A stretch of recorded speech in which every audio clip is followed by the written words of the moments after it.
Assalamualaikum warahmatullahi wabarakatuh.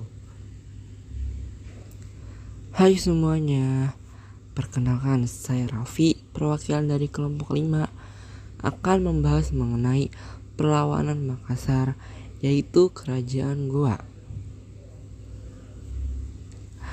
Sebelumnya, saya akan memperkenalkan anggotanya, yaitu ada Alivia Naila Putri Yumroh, ada Ahmad Junaidi, ada Lintang Gantari, Merlin Arta, Muhammad Rizky Dava, dan Raffi Oktava Ramadan. Kerajaan Goa. Kesultanan Goa Talo atau Kerajaan Goa adalah kerajaan Islam di Sulawesi Selatan. Lokasi Kerajaan Goa Talo berada di daerah Kabupaten Goa, Sulawesi Selatan.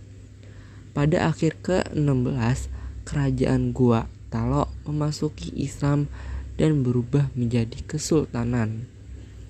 Kesultanan Goa Talo mencapai puncak kejayaan pada masa pemerintahan Sultan Hasanuddin atau yang dijuluki Ayam Jantan dari Timur.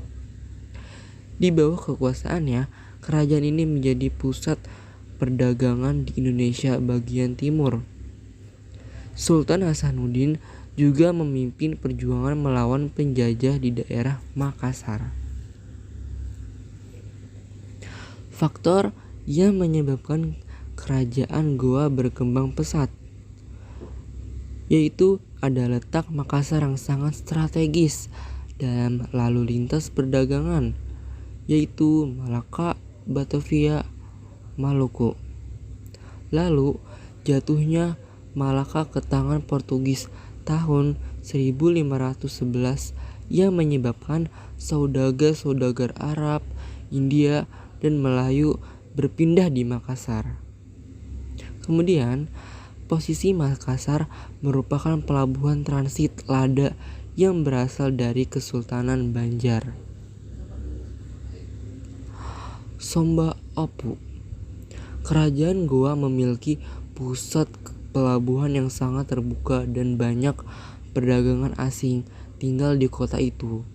Di antaranya ada orang-orang Inggris, Denmark, Portugis, dan Belanda.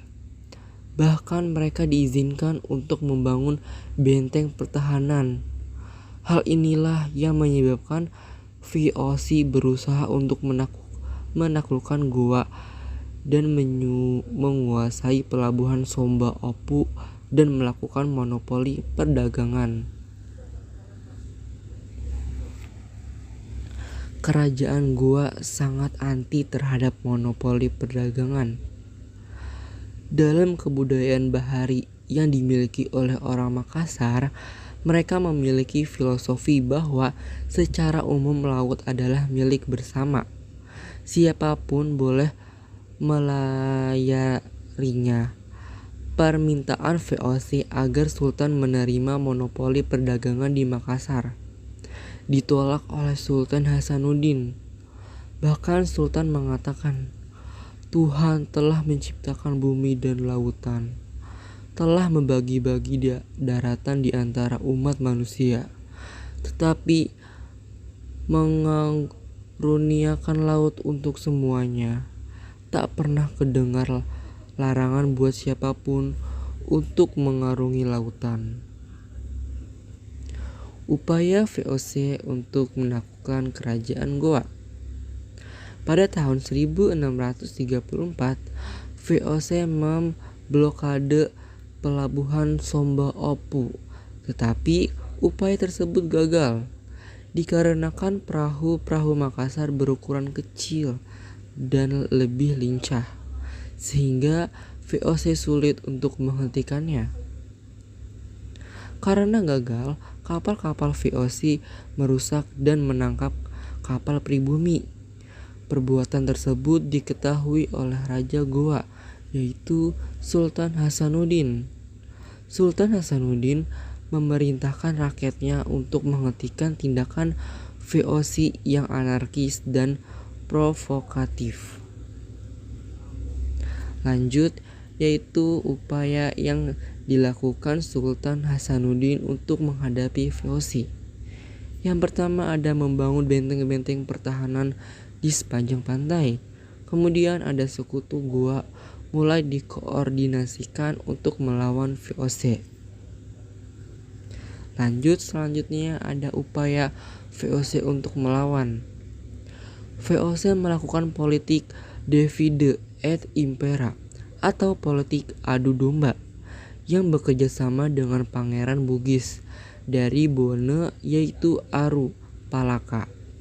Dengan alasan Aru Palaka ingin memerdekakan wilayah Bone dari Kesultanan Goa.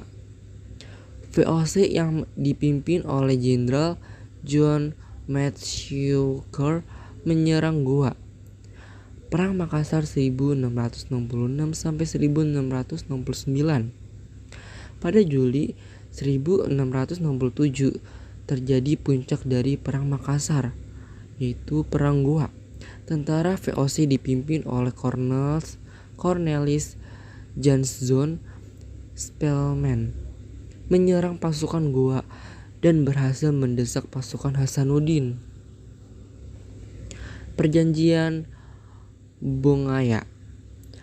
Karena pasukan Goa mengalami kekalahan pada 18 November 1667, Sultan Hasanuddin dipaksa untuk menandatangani perjanjian Bongaya. Isi perjanjian Bongaya mengakui monopoli perdagangan oleh VOC. Semua pihak barat kecuali VOC harus meninggalkan wilayah kekuasaan Goa. Goa diwajibkan untuk membayar kerugian perang sebesar 250.000 ringgit. VOC membangun benteng-benteng di Makassar.